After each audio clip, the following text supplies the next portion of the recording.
हाँ, hello friends, मैं अजित कुमार और आज पढ़ने वाले हैं प्रश्नावली 10.1 ब्रीथ सर्कल जिसको बोलते हैं इंग्लिश में। और आज इसी का हम लोग बेसिक समझेंगे और प्रश्नावली 10.1 हम क्या करेंगे, बनाएंगे। तो आइए थोड़ा समझ लेते हैं कि ब्रीथ क्या है, व्हाट इज सर्कल। तो थोड़ा ब्रीथ के बारे में पढ़ने वाले हैं तो ब्रीथ के बारे में जानना भी ज़रूरी है। तो हम एक ब्रीथ बनाते हैं।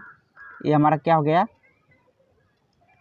एक हमारा ये ब्रीथ हो गया, ये हमारा ब्रीथ हो गया। और ब्रीथ क्या है, तो आइए, और ये इसके मध्य बिंदु एक क्या होता है, हमारा बिंदु होता है जिसको हम केंद्र बोलते हैं। अगर आप परिभाषा लिखना चाहेंगे ब्रीथ के बारे में या ब्रीथ के जितने भी भाग हैं तो आप लिख सकते हैं, मैं बोलता जाऊँगा, आप लिख लीजिएगा, ठीक है ना। अब देखिए करना क्या है आपको, ये क्या है, हमारा एक बिंदु हो गया और बिंदु के समान दूरी से परिभाषा लिखिए अगर लिखना चाहेंगे। तो बिंदु के एक समान दूरी से एक गोल घिरे हुए आकृति को हम क्या कहते हैं, ब्रीथ कहते हैं।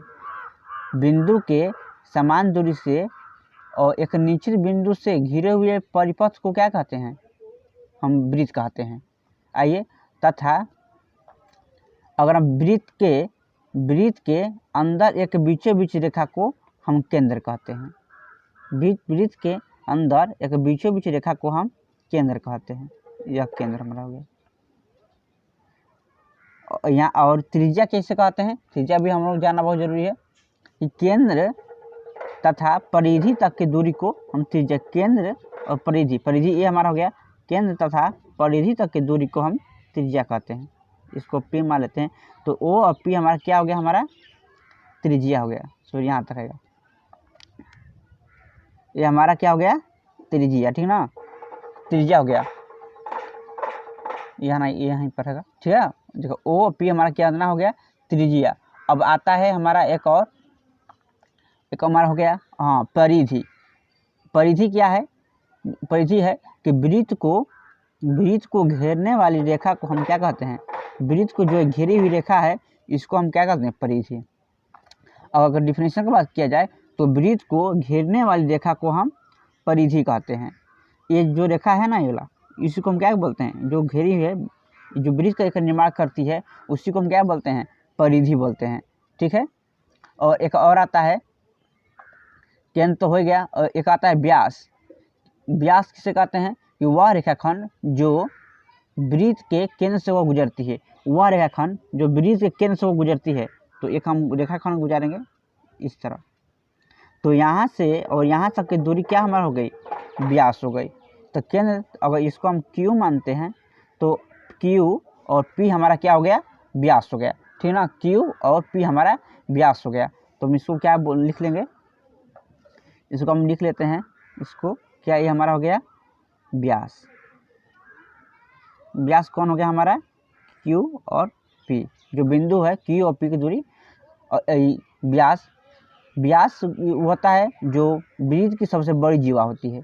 जीवा किससे कहते हैं, जीवा कहते हैं कि ब्रीथ के किन्हीं दो बिंदुओं के मिलने वाली रेखा को, ब्रीथ के किन्हीं दो बिंदुओं को मिलने वाली रेखा को हम क्या कहते हैं, व्यास कहते, सॉरी, जीवा कहते हैं। ये हमारा क्या हो गया, जीवा हो गया। लेकिन सबसे बड़ी जीवा क्या होता है, वो व्यास कहलाता है। ब्रीथ के अंदर जो सबसे बड़ी जीवा होती है वो हमारा व्यास कहलाता है, सबसे बड़ी जीवा यही होगी। ये सबसे छोटा रहेगा, ये हमारा क्या सब हो जाएगा, ये हमारा जीवा हो जाएगा, ये हमारा जीवा हो गया, ठीक है ना। चलिए, तो आई होप कि कुछ समझ में आया होगा आप लोगों को। चलिए, तो फिर इसके बारे में तो समझ लिए होंगे। तो चलिए बनाते हैं आगे कि टॉपिक क्या है, इसके बारे में थोड़ा बेसिक भी और समझ लेते हैं। इसका क्या है, थोड़ा बुक से बारे में जानना भी बहुत ज़रूरी होता है। आइए थोड़ा बुक भी पढ़ लेते हैं हम सब। हाँ, आइए, थोड़ा ब्रीथ है, इसके बारे में कुछ टॉपिक है हमारा दिया है, तो टॉपिक भी पढ़ लेंगे। देखिए यहाँ पे एक लिखा है हमारा कि किसी ब्रीथ की स्पर्श वह रेखा है जो ब्रीथ को केवल एक बिंदु पर प्रतिच्छेद करती है। अर्थात किसी ब्रीथ की स्पर्श रेखा वह रेखा है जो ब्रीथ को केवल एक बिंदु पर प्रतिच्छेद करती है, ठीक ना, प्रतिच्छेद करती है किसी एक बिंदु पर, उसे क्या कहते हैं, हम स्पर्श रेखा कहते हैं। आइए इसको भी थोड़ा जान लेते हैं कि स्पर्श रेखा है क्या। देखिए क्या बोला है कि वह बिंदु किसी ब्रीथ को, ये हमारा क्या हो गया, यहाँ ये हमारा क्या हो गया, ये हमारा ब्रीथ हो गया। और ब्रीथ को किन्हीं एक बिंदु पर क्या करती है, प्रतिच्छेद करती है। यहाँ एक हम बिंदु बाय मानते हैं तो इसको एक ही बिंदु प्रतिच्छेद करती है। ये हमारा क्या हो गया, स्पर्श रेखा। ये हमारा स्पर्श रेखा हो गया, ठीक ना, जो किसी एक बिंदु पर और कहीं नहीं, बस एक ही बिंदु पर सिर्फ प्रतिच्छेद करती है, वो हमारा स्पर्श रेखा कहलाता है। ठीक है, आइए फिर आगे एक और टॉपिक होगा तो उसको भी हम देख लेंगे। ठीक है, और वैसे अब कुछ ज़्यादा नहीं है, ठीक ना। तो चलिए क्वेश्चन में देख लेते हैं, और क्वेश्चन में जो भी होगा हम उसको भी बना लेंगे, ठीक ना। आइए फिर चित्र के माध्यम से हम समझते रहेंगे उसको। आइए चित्र प्रश्न क्या हमारा है, देखिए जो प्रश्नावली 10.1 का पहला प्रश्न है कि एक वृत्त की कितनी स्पर्श रेखाएं हो सकती है। एक वृत्त की कितनी स्पर्श रेखाएं हो सकती है। चलिए इसको भी चित्र के माध्यम से समझ लेते हैं कितनी हो सकती हैं। आइए एक वृत्त की कितनी स्पर्श रेखाएं हो सकती है, तो हम सबसे पहले एक वृत्त बनाएंगे। एक वृत्त क्वेश्चन नंबर 1 लिख लेते हैं यहाँ पर, और एक वृत्त बनाएंगे। वृत्त आप सही से बनाइएगा, ठीक है ना। ये वृत्त हमारा हो गया, और लिखा है क्वेश्चन में लिखा है हम क्या कि एक वृत्त की कितनी स्पर्श रेखाएं हो सकती है, ठीक ना। एक वृत्त की कितनी स्पर्श रेखाएं हो सकती है, तो स्पर्श रेखा किसे कहते हैं, देखिए ये हमारा स्पर्श रेखा है, तो किसी एक ही बिंदु पर काटना चाहिए, ये हमारा स्पर्श रेखा हो गया। तो हमें स्पर्श रेखा खींचनी है, तो यहाँ से हम खींच सकते हैं, ये हमारा स्पर्श रेखा हो गया। फिर यहाँ से तो हम खींच सकते हैं, यह अंदर नहीं जाना चाहिए, अगर अंदर गया तो कुछ और बन जाएगा, उसके बारे में बताएं। ऐसे खींच सकते हैं हम, ऐसे भी खींच सकते हैं, नहीं इसमें नहीं जाएगा, इसे भी खींच सकते हैं हम, ऐसे भी खींच सकते हैं, या ऐसे भी खींच सकते हैं, मतलब जितना में उतना खींच सकते, इसमें सटा कर इसको आप खींच सकते हो, कितना भी आप खींच सकते हो, कोई एलर्जी नहीं। तो ये हमारा क्या बना, जो एक बिंदु पर सिर्फ काटा है, जो स्पर्श किया है, उसको क्या बोलते हैं, यह हमारा स्पर्श रेखा है। एक तो हम कितनी रेखाएं खींच सकते हैं, आप लोग अनुमान हो गया अनंत। आप अनंत रेखाएं आप अनंत रेखाएं खींच सकते हैं, या अनेक जिसको बोलते हैं, आप अनेक रेखाएं क्या कर सकते हैं, खींच सकते हैं। तो हमारा पहला का आंसर कितना हो गया कि एक वृत्त की कितनी स्पर्श रेखाएं, तो क्या होगा अनंत, माना अनेकों रेखाएं हम खींच सकते हैं। चलिए दूसरा का प्रश्न है कि रिक्त स्थानों की पूर्ति कीजिए। कि किसी पहला देखिए कि किसी वृत्त की वह रेखा, किसी वृत्त की स्पर्श रेखा उसे डैश बिंदुओं पर प्रतिच्छेद करती है। और बताइए कि स्पर्श रेखा किसी स्पर्श रेखा है जो वृत्त को केवल एक बिंदु पर प्रतिच्छेद करती है, ये है ना हमारा। देखिए ये हमारा स्पर्श रेखा है तो किसी एक बिंदु पर प्रतिच्छेद करती है। ये भी है, देखिए ये भी है, जो ये भी था, ये भी एक ही बिंदु पर की है, लेकिन रेखाएं अनंत होती हैं, रेखाएं अलग होती हैं, लेकिन किसी एक ही बिंदु पर प्रतिच्छेद कर दी। तो आंसर हमारा क्या होगा, किसी वृत्त की स्पर्श रेखा उसे कहते हैं जो किसी एक बिंदु पर प्रतिच्छेद करती है। ठीक है, ये तो हमारा एक आंसर हो जाएगा हमारा। फिर देखिए कि वृत्त को दो बिंदुओं पर प्रतिच्छेद करने वाली रेखा को, वृत्त को दो बिंदुओं पर प्रतिच्छेद करने वाली रेखा को हम क्या बोलते हैं। ये भी बहुत अच्छा क्वेश्चन है, देखिए इसको भी देख लेते हैं हम लोग। एक और वृत्त हम बनाते हैं, ठीक ना, एक और वृत्त बनाते हैं तो समझते हैं। हमारा एक वृत्त बनाते हैं, ये हमारा वृत्त हो गया। प्रश्न बोला है, आप लोग प्रश्न देख लीजिए, प्रश्न क्या बोला है कि वृत्त को दो बिंदुओं पर प्रतिच्छेद करने वाली रेखा, वृत्त हो गया, दो बिंदुओं पर प्रतिच्छेद करना है। एक यहाँ पर हम करा देते हैं प्रतिच्छेद, ठीक ना, यहाँ पर करा देते हैं, और एक यहाँ पर करा देते हैं। क्या तो यहाँ पर हम कराएंगे तो कोई दिक्कत नहीं है ना। आइए दो बिंदु पर प्रतिच्छेद करने वाली रेखा, सॉरी ये थोड़ा हो गया मिस्टेक, दो बिंदु पर प्रतिच्छेद करेंगे, हम तो एक ही बिंदु पर करा रहे हैं, नहीं ये नहीं हमारा है, ये हमारा नहीं है। चलिए फिर से इसको करते हैं, यहाँ पर कर लेते हैं। हमें दो बिंदु पर प्रतिच्छेद करना है ना, देखिए कि वृत्त को दो बिंदु पर प्रतिच्छेद करने वाली, दो बिंदु पर प्रतिच्छेद करना चाहिए, तो एक कर रहा था, लेकिन इसको हम दो पकड़ा देंगे, राइट हो गया। तो ये एक यहाँ बिंदु किया और एक यहाँ किया, ये हमारा क्या हो गया, दो बिंदु। जो ये रेखा गई है, ये दो बिंदु पर क्या किए, हमें वृत्त को दो भागों में क्या किए, विभाजित किए, अर्थात दो बिंदु पे हमें प्रतिच्छेद किए। तो ये हमारा क्या हो गया, ये हमारा हो जाता है छेदक रेखा। छेदक, इसको हम छेदक रेखा बोलते हैं। जो वह वृत्त लिखा है कि किन्हीं दो बिंदुओं पर प्रतिच्छेद करने वाली रेखा को हम छेदक रेखा कहते हैं। तो क्या हो जाएगा हमारा छेदक रेखा, दो बिंदु पर छेद की। चलिए फिर नेक्स्ट देखते हैं। तीसरा है कि एक वृत्त की डैश समानांतर रेखाएं हो सकती है। एक वृत्त की समानांतर रेखाएं हो सकती हैं। चलिए एक वृत्त में कितनी समानांतर रेखाएं हो सकती है बताइए। आइए इसको भी चित्र के माध्यम से समझ लेते हैं। और चित्र बना के अगर हम समझेंगे ना तो बहुत ही अच्छा रहेगा, और जो सवाल है वो पूरी तरह से हमको रटने की जरूरत नहीं पड़ेगी, वो हमें क्या होगा समझ में आएगा। चलिए क्वेश्चन है हमारा, तो देखिए है तीसरा कि एक वृत्त की समानांतर रेखाएं हो सकती है। एक वृत्त की कितनी समानांतर रेखाएं हो सकती है आपको बताना होगा। तो आइए चित्र के माध्यम से समझते हैं। ये हमारा कितना हो गया, ये हमारा वृत्त हो गया, ठीक ना। तो एक वृत्त की तो समानांतर रेखाएं किससे कहते हैं बताइए, जो दो बराबर मान हो, ये हमारा क्या हो गया, ये समानांतर रेखाएं हो। ये हमारा क्या हो गए, जो एक दूसरे के हैं, तो ये क्या हमारा समानांतर रेखा था, उसी पर बनाइए। यहाँ एक बिंदु हो गया, इसको प्रतिच्छेद कर दी, और यहाँ ये है, ये प्रतिच्छेद हो गई। बस समानांतर रेखाएं दो ही हो सकती है, क्योंकि अगर 3 लिखें तो वो समानांतर रेखाएं नहीं होगी। ये हमारा समानांतर रेखाएं होती है। तो ये हमारा क्या है समानांतर, यहाँ जो समानांतर, ये हमारा क्या हो गया, एक दूसरे के क्या है समानांतर है। यही ना होता है समानांतर रेखाएं। तो कितना होगी, 2 होगी। बस एक त्रिभुज में एक वृत्त में 2 समानांतर रेखाएं हो सकती हैं। तो यहाँ पर एक यहाँ पर हो गया समानांतर, एक यहाँ से लेकर समानांतर हो गया। तो कितने हमारा, एक और एक 2, हमारे 2 समानांतर रेखाएं हो गए, ठीक है जी। अब हो गया। अब देखिए चौथा क्या है, वृत्त तथा उसकी स्पर्श रेखा के उभयनिष्ठ बिंदु को कहते हैं। वृत्त तथा उसकी स्पर्श रेखा के उभयनिष्ठ बिंदु को कहते हैं। चलिए इसको भी समझ लेते हैं चित्र के माध्यम से। ये हमारा तीसरा था क्वेश्चन, ये चौथा देख लेते हैं।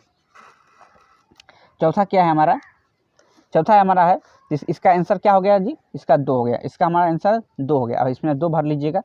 किसी वृत्त, एक वृत्त बनाते हैं, ये हमारा वृत्त हो गया।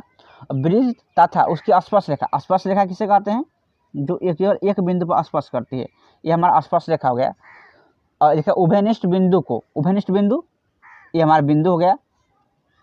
ये जो लाइन हम जो एक बिंदु पर जो खींची हुई रेखा थी ना, ये हमारा क्या थी, स्पर्श रेखा थी। बट जो यह बिंदु हमारा है, जो बिंदु हमारा है, इसको क्या बोलते हैं, देखा ना उभयनिष्ठ बिंदु। तो ये बिंदु हमारा क्या हो गया, ये बिंदु हमारा हो गया स्पर्श, ये बिंदु हमारा स्पर्श, ये हमारा स्पर्श बिंदु कहलाया, ये हमारा स्पर्श बिंदु कहला गया, ठीक है। वृत्त था उसकी स्पर्श रेखा के उभयनिष्ठ बिंदु को, ये जो बिंदु है ये हमारा क्या रेखा हो गई, जो एक बिंदु पर काटी, जो बिंदु पर काटी वह उस बिंदु को क्या बोलते हैं, हम स्पर्श बिंदु बोलते हैं। तो इसमें क्या भर देंगे आप, स्पर्श बिंदु, ठीक है।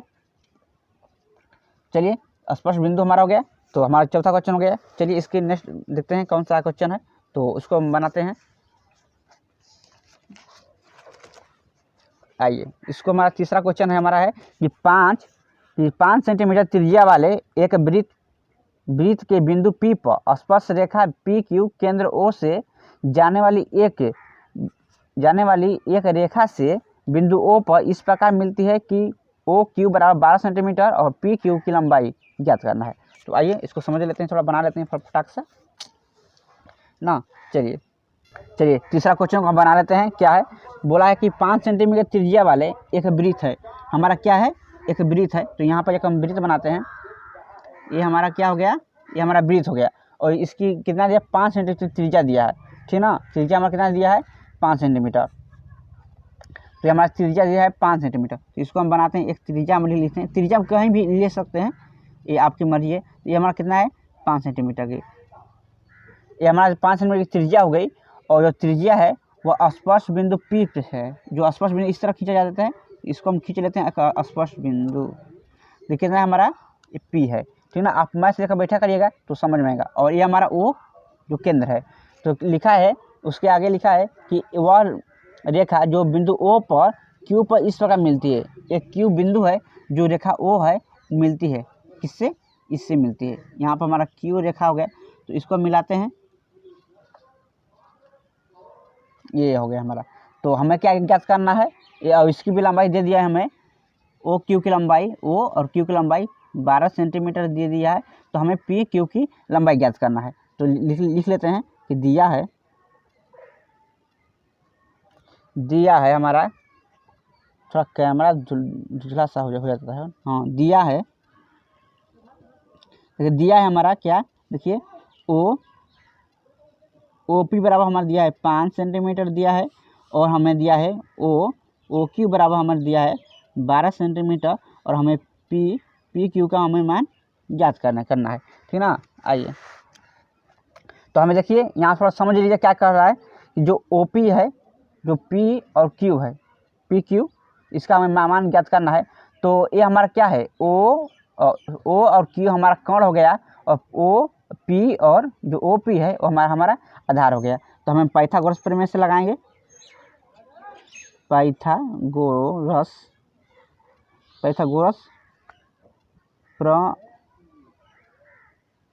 प्रमेय से आप लोग पता होगा पाइथागोरस प्रमेय क्या होता है कि कर्ण स्क्वायर होता है बराबर क्या होता है कि लंब स्क्वायर प्लस आधार स्क्वायर। तो हम क्या लिखेंगे, हमारा OQ का स्क्वायर बराबर हमारा होता है कि PQ का स्क्वायर प्लस OP का स्क्वायर, ठीक ना। ये हमारा क्या होता है, पाइथागोरस प्रमेय होता है। देखिए OQ का मान हमारे दे दिया है 12 सेंटीमीटर, 12 का स्क्वायर हो गया।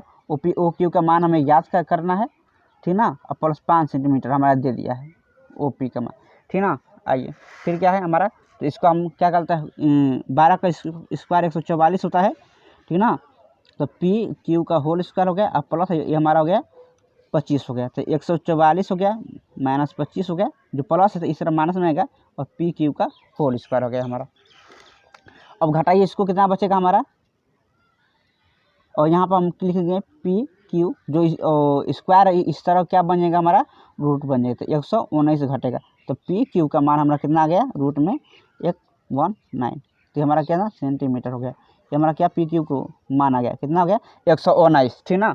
चलिए मैंने 119 दिया है, तो देख लीजिए किताब में भी हमारा आंसर दिया है कि नहीं, देख लेते हैं। आइए देखिए, हमारा ऑप्शन नंबर डी हो गया। तो ये हमारा क्या हो गया आंसर, 119 सेंटीमीटर। फिर चौथा क्वेश्चन है कि एक वृत्त खींचिए, ठीक, और एक वृत्त खींचिए और एक दी गई रेखा के समानांतर दो ऐसी रेखाएं खींचिए जो कि क्या है, उनमें से एक स्पर्श रेखा है और दूसरा छेदक रेखा है। हमें एक वृत्त खींचना है और जो एक दी गई रेखा है उसके दो समानांतर रेखाएं और खींचनी है। कौन कौन खींचना है, एक स्पर्श रेखा होनी चाहिए, एक दूसरा एक छेदक रेखा होना चाहिए। तो बताइए कि यहाँ स्पर्श रेखा कौन है, छेदक रेखा कौन है। तो आइए इसको बना लेते हैं। चौथा क्वेश्चन नंबर हमारा है, जो चौथा क्वेश्चन नंबर है, आइए इसको बनाते हैं। तो चौथा हमारा क्वेश्चन है, देख लीजिए उसमें लिखा था ना कि एक वृत्त खींचिए। तो हमें सबसे पहले एक वृत्त खींचना है। तो एक हम वृत्त बना लेते हैं इस तरह, ठीक ना। एक वृत्त हो गया, वृत्त को एक दी गई रेखा के हमें समानांतर रेखाएं खींचनी है ना। एक दी गई रेखा के समानांतर दो ऐसी रेखाएं खींचनी है। जो पहला रेखा क्या है, स्पर्श रेखा होना चाहिए। स्पर्श रेखा आप लोगों को पता है क्या है, जो केवल एक बिंदु पर क्या करती है, हमें एक बिंदु पर क्या है, स्पर्श करती है। जो वृत्त को किसी एक बिंदु पर जो रेखा स्पर्श करती है उसको हम क्या बोलते हैं, स्पर्श रेखा। ये हमारा एक बिंदु पर स्पर्श कर दी, इसको क्या है नाम देंगे हम स्पर्श। जैसा सवाल बोल रहा है वैसा आप करते रहिए, एकदम कोई डाउट नहीं होगा ना। स्पर्श, इसको हम स्पर्श रेखा बोलते हैं, ठीक ना। जो यहाँ पर जो रेखा खींची एक बिंदु पर, जो वृत्त को एक बिंदु पर प्रतिच्छेद की, एक बिंदु पर जो क्या, उसको क्या बोलते हैं, स्पर्श रेखा। और दूसरी एक रेखा खींचनी है हमें है कि छेदक रेखा। छेदक रेखा जो वृत्त को दो भागों में क्या करती है, दो बिंदु पर हमें क्या करती है, स्पर्श करती है, ठीक ना। तो ये हमारा एक बिंदु हो गया, और ये हमारा, तो ये कौन सी रेखा हमारा हो गई, ये हमारा रेखा बन गया, ये हमारा हो गया छेदक रेखा, छेदक हमारा रेखा। जब सवाल को समझते जाइए, जो एक बिंदु स्पर्श करती है उसको स्पर्श रेखा कहते हैं। जो वृत्त को दो बिंदु पर स्पर्श करती है उसको हम छेदक रेखा कहते हैं। तो हमें सवाल दिया था कि एक दी गई रेखा के दो ऐसी रेखा खींचिए जो समानांतर होनी चाहिए। तो एक हम ऐसी रेखा खींच लेते हैं जो समानांतर होनी चाहिए। समानांतर रेखा पता ही आप लोग को, जो या एक हम तो अलग खींचेंगे तभी तो होगा, क्योंकि एक वृत्त में हम दो स्पर्श जो समानांतर रेखाएं हम खींच सकते हैं। एक वृत्त में पहले क्वेश्चन में पढ़े थे कि एक जो वृत्त है उसमें हम दो समानांतर रेखाएं खींच सकते हैं। दो हमारा समानांतर रेखाएं हो गई, तो हमको एक दी गई रेखा है, तो ये हमारा क्या हुई, दी गई रेखा है, और इन दोनों के क्या है, समानांतर है। जो इन दोनों क्या है, समानांतर है। तो ये हमारा क्या हो गई, दी गई रेखा। इसको नाम देंगे हम दी गई रेखा है। देखिए ये समानांतर, ये जो रेखा दी गई है इन दोनों क्या है, समानांतर रेखा है। तो चलिए आप लोग को, आई होप कि आप लोग के सवाल समझ में आ होगी, ठीक ना, पूरा दम। तो आप लोग अगर मेरे चैनल को सब्सक्राइब नहीं किए हैं तो कर लीजिए, ठीक ना। और अगर इसी तरह आप वो क्वेश्चन देखते रहिए। और मैंने त्रिकोणमिति का सभी क्वेश्चन करा दिया हूँ, आप लोग वहाँ से भी देख सकते हैं। चलिए फिर नेक्स्ट वीडियो में मिलते हैं, तो अपना ख्याल रखिए। हाँ, और चैनल सब्सक्राइब नहीं कर कई लोगों तक कर ला जाए, ठीक ना, ठीक रही।